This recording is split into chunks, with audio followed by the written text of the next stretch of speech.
Welcome back, and we're joined by Satish Ramanathan of JM Financial Asset Management this afternoon. First off, to get his views with regard to the market. Satish, there's just so much sector churn.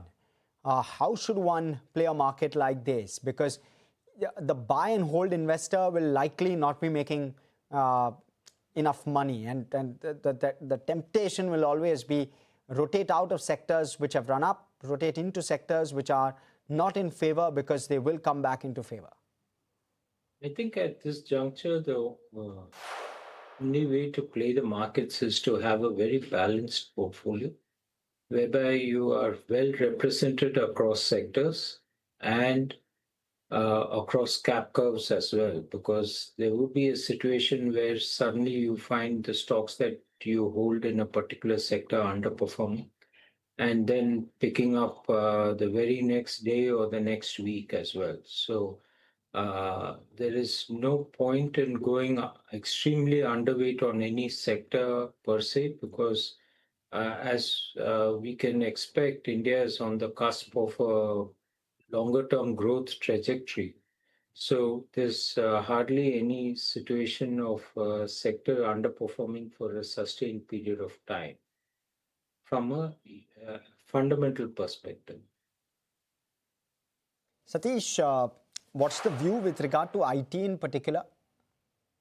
I think IT has bottomed out significantly. They are huge cash flow machines. At some point in time, the IT companies will have to decide as to whether they want to grow or start, refunding the money that they earn back to the shareholders. But I think there is opportunity for our IT giants to actually think out of the box and probably set up data centers themselves and grow, rather than actually do share buybacks and pay out the money as dividends. Okay. And do you think they can pivot in terms of their business models? Yes, I think so. And what's also come through right now is that AI is actually not as cheap as many people thought, and that AI would actually be quite expensive. And therefore, a more hybrid blend of having AI with human intervention is the way forward. Okay.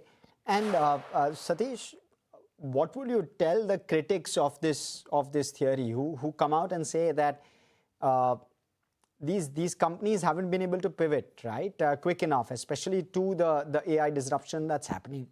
Excuse me. Would you say that that these companies will eventually pivot, or they're just too big to fail? No, I think they play a very important role in the global economy as well, because they do deal with all the Fortune 500 companies. There may be cycles of companies stagnating for periods of time, but that doesn't mean that you write them off because they didn't pivot for 3 months or 6 months. Clearly, the AI trade was something which was a bit of a surprise, the speed at which it happened. But it doesn't mean that Indian companies cannot adapt and adopt growth paradigms. We have seen this in the case of cloud. We have seen several technology shifts where Indian IT companies have come through bigger and stronger than the previous cycle. So I don't think we should be overly pessimistic here. Okay.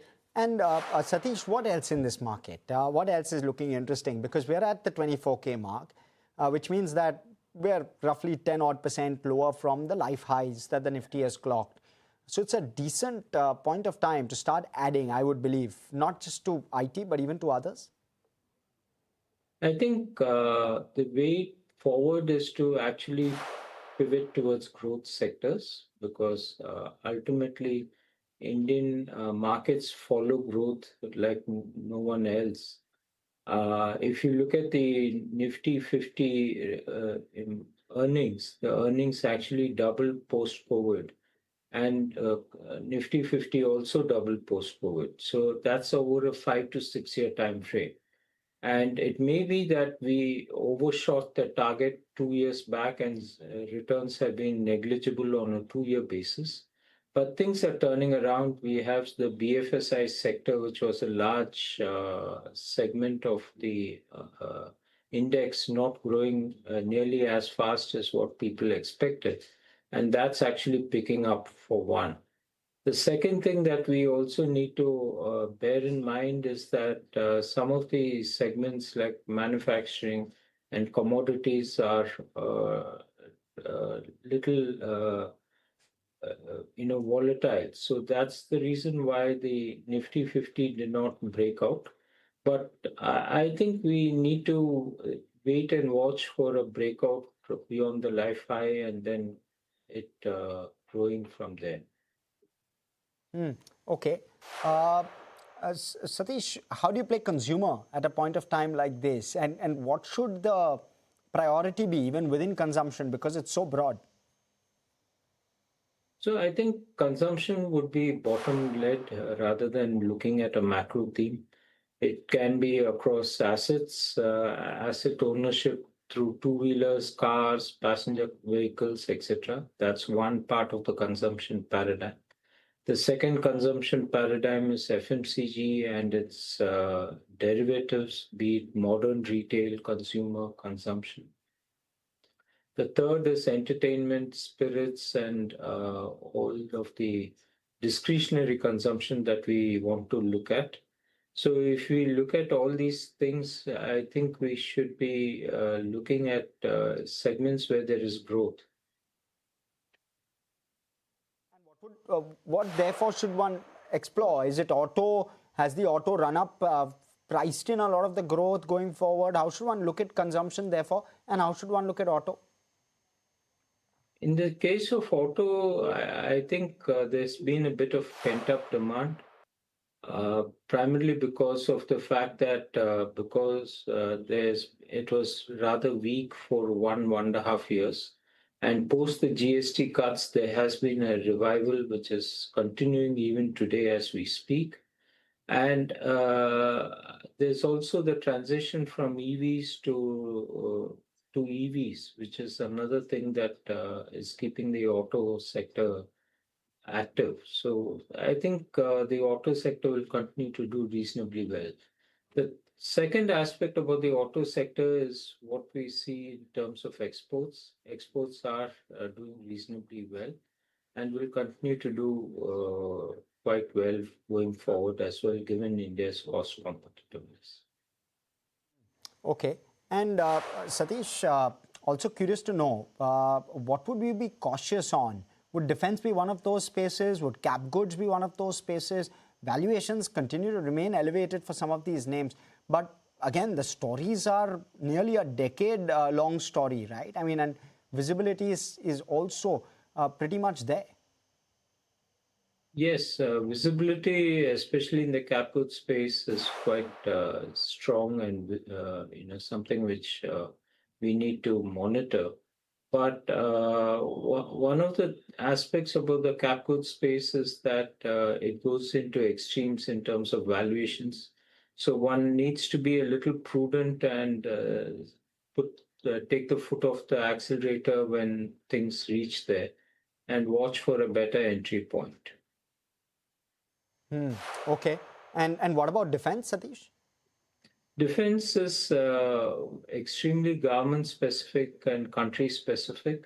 Okay. The macro theme is that India will continue to insource defense equipment significantly, but it's a little more cyclical than the cap goods trade in my view. So I would be allocating more towards cap goods rather than defense at this point in time.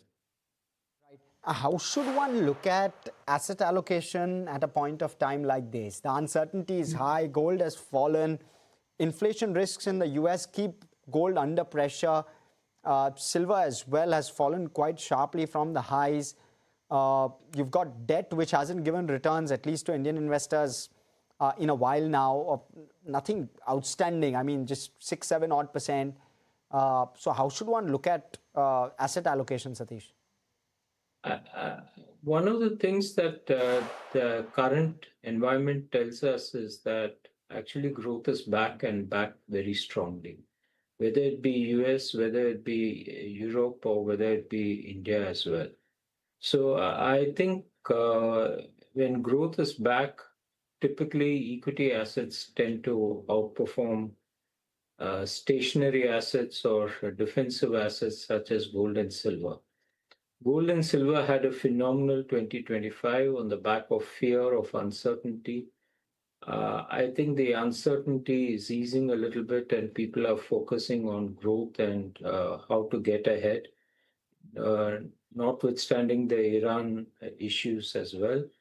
But people are focusing on growth, and I think that's something which we need to worry about rather than looking at defensive assets at this juncture.